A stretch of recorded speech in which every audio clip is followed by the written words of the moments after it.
Beam us up to a new menu. Princess the Bear here today. We're at Disney's Hollywood Studios because we're ready to sit under the lights. We went to the Sci-Fi Drive-In Theater. Yes, the menu has changed. That's your number one choice of food and infotainment. We're here to try the food so you don't have to. Rich is vegan. I'm not. Go ahead and beam me up. It's time to foodie and chill.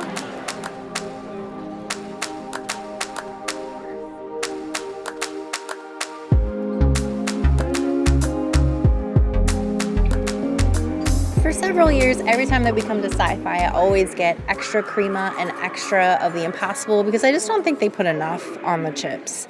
This is the first time where they actually put the Impossible extra on the side, and this is way more than they usually give me, so I guess I made out like a bandit, even though this is the first time they've upcharged me for it, which I guess is not a bad thing. I mean, I deserve it. I asked for extra. This is a thicken, but that's okay. I can be selfish with my toppings because I got a lot of them.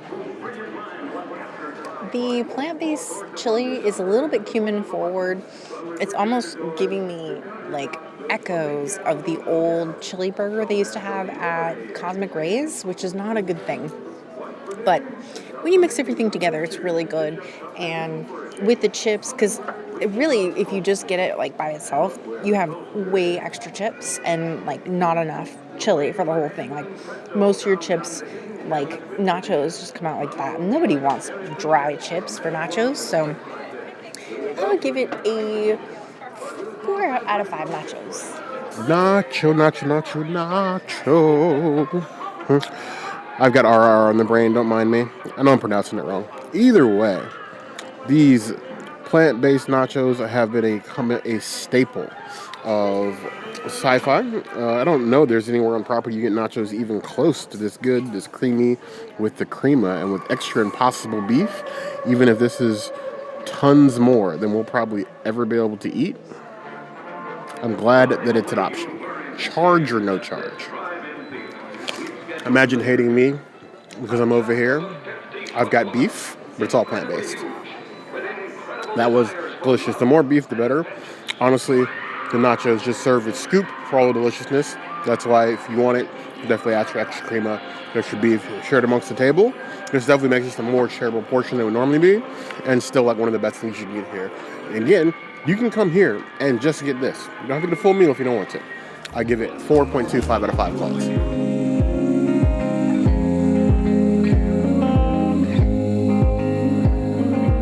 The silver screen wings have been updated here at Sci-Fi Dine-In.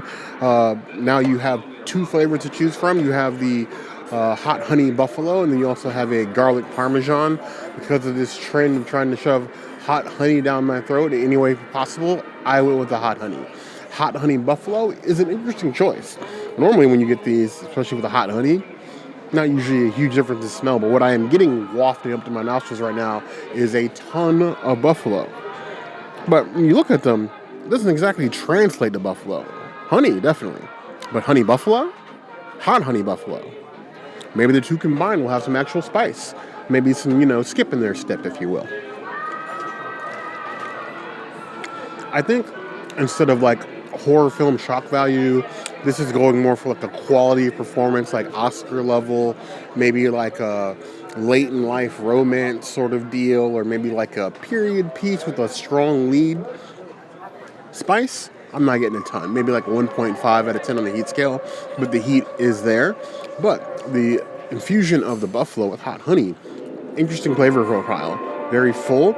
Starts off sweet, but then you get like that like low hum of like buffalo flavor. It's actually quite pleasant. And honestly, I was expecting nothing. So a pleasant surprise. I would give those a solid 4 out of 5 claws. Not my favorite wings on the property, but they have potential. Now the silver screen to get me fired up, that heat, cumulative. Eventually I got somewhere like a 5 out of 10 on the heat scale, so I'm feeling the spice very front of the mouth and on my lips. And then for some reason there was a carrot and celery slaw in there. It would look like a salad, and there was grapes in there. No idea there was grapes in there. But then grapes with hot honey buffalo sauce on them. I'm not going to lower my rating, but that's as strange as it sounds.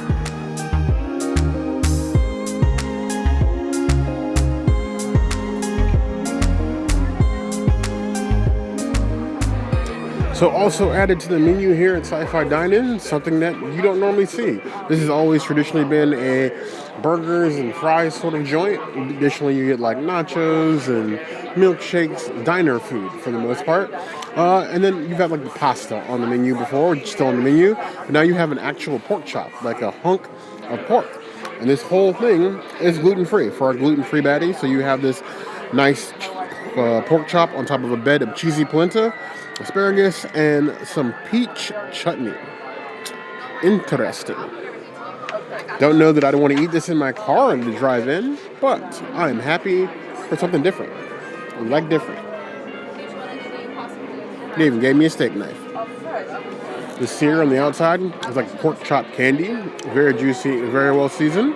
Not like anything outrageous. It's like salt and pepper seasoned, but the juiciness and the tenderness of the pork comes right through.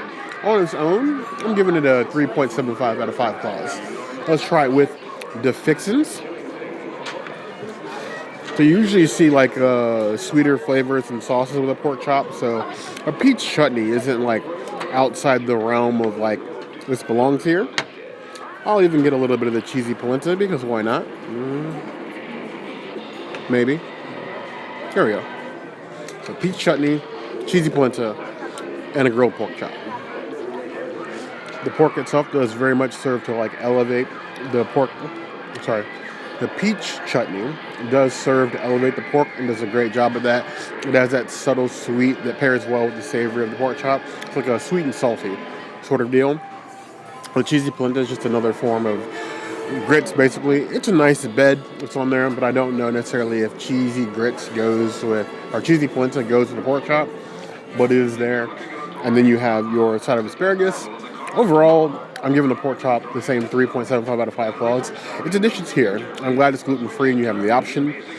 But for something that I'm coming to for diner food, it feels both not fancy enough for being a pork chop and too heavy for a diner, if you know what I mean. It's an odd little place. Now, you do have steak frites on the menu, and that's been there for a very long time. So it makes sense. It's a different option. I would say less themed to the restaurant itself. I would stick with the same 3.75 out of 5 claws.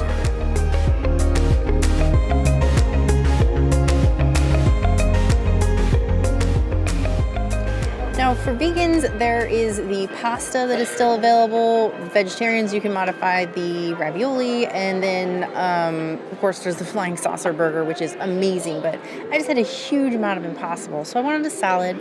So I got their citrus chicken salad, but vegan. And they never give you enough dressing for this. So that's why I got the extra avocado crema, because then I can just throw that all over here. And I guess this is a hack before I even try it. But you guys, I've ordered this salad before. You can see the first attempt in another video. Watch all of our videos. And if you haven't, why haven't you? All right, now let me get a bite. If I can get a bite together, because this is a lot. I got mostly tomatoes and arugula. Hold on. Now I commit to my mistakes.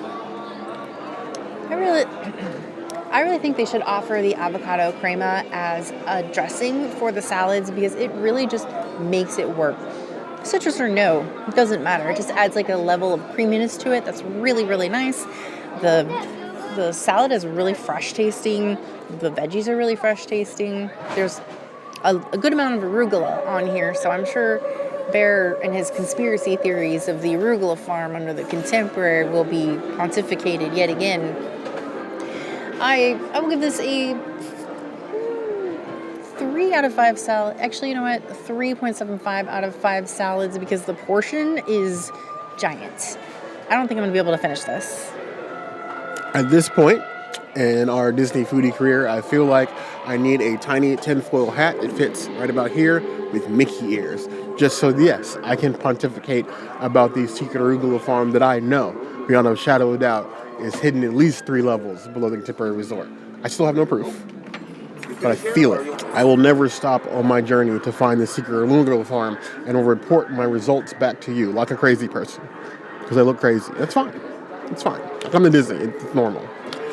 But I like a good salad. We have pecans, big pieces of orange, tomato, citrus on the citrus.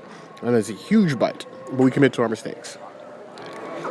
You know, with the avocado crema, I think I can actually rock with that. It actually balances out the citrus very well. Normally, stuff with very strong citrus flavors, especially when you're adding the citrus to the acidity of the tomatoes, I would hate.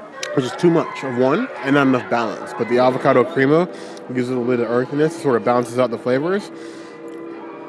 I feel like the avocado crema is a superior dressing for this salad. I kind of wish I'd ordered this. I didn't expect to say that. 4.5 out of 5 plus.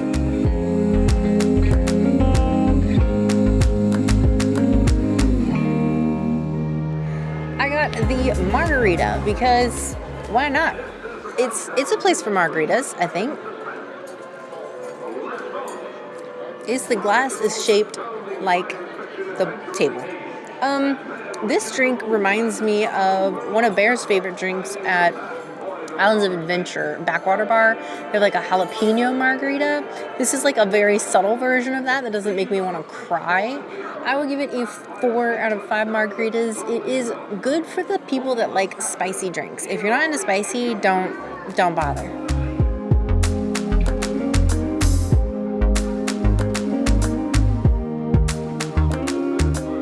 I know that we're in Sci-Fi Dine-In, but it's time to go back to space. So I got the Lunar Long Island. The Artemis 2 launched today, and as a people, we're headed back to the moon. So why shouldn't I celebrate for them with a celebratory drink? And if a Long Island will launch me to the moon, well, I have other problems. My friends are going to be located right here at our blue flying saucer. If you're looking for our peppers today, sweet, tart. A Long Island is about the only beverage, alcoholic-wise, that I would tolerate Coca-Cola in. It's Cola's really only good use, other than Long Island or cleaning driveway stains, deacidifying battery terminals. All good things for Coke, except drinking it. This is stellar. I wish the crew of the Artemis 2 a happy flight, and if you guys do see that launch, leave a moon emoji in the comments. I would give this 4 out of 5 points.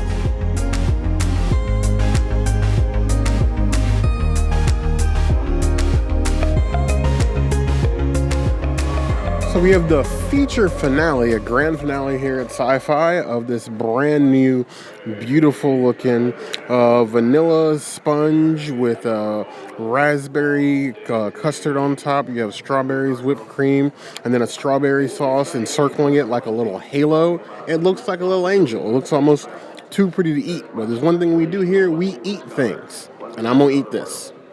Now, this is not vegan, so none for the princess, but it is very vegetarian. Ooh, it's a very soft cake. Do we have innards? Maybe? Ooh. Some of that strawberry sauce. That is definitely the flavors of spring, both the strawberry and the raspberry together, with that panna cotta and then mousse, the whipped cream. All of that sort of like blends together, and it's almost like a different sort of take on like a strawberry shortcake. That's the kind of like flavor profile it lives in, but it's very like, it's not like a candy sweet, it's like a mid-sweet. So you feel like you're eating like a nice fancy cake without going into like, it's like a Disney bakery full-on like ganache sugary thing. I think it's well balanced and very much better than I would expect from Sci-Fi. I think previously they had like the mousse domes, which are okay, but they feel like not unique enough. This feels worthy of the uniqueness of Sci-Fi. I actually quite like this. It might disappear. Maybe an alien will come take it. Flying saucer. Not a bear. Bears don't take food like that, like at all. 4.75 out of 5 plus. Sci-Fi, you have my attention, and it's not fiction. I do have to say, though, that the service really makes the meal, especially at that location, like it's very much about that. But all of the options are great. We did see a few things get returned, but you know, that happens on a first day especially. It was overall a good experience. Yes. I think the menu is improving. It's definitely still very much Sci-Fi. It's not going to be any less popular than it's ever been. And we like to see the place continue to improve. culinary team here has been doing a great job improving, sort of making this place more unique, shift a little bit more. And most restaurants don't change menus as often as Sci-Fi does. I would say go for the atmosphere over the food. But I mean, if you're gonna get food, I really think that one thing is enough. Like getting an entree, an appetizer, and a dessert is a lot. A lot of food. Yeah. But we don't know what you guys think. How you feel about Sci-Fi nowadays? Let us know in the comments below. As always, if there's anything else you see us do, the comments will always be the place to find us.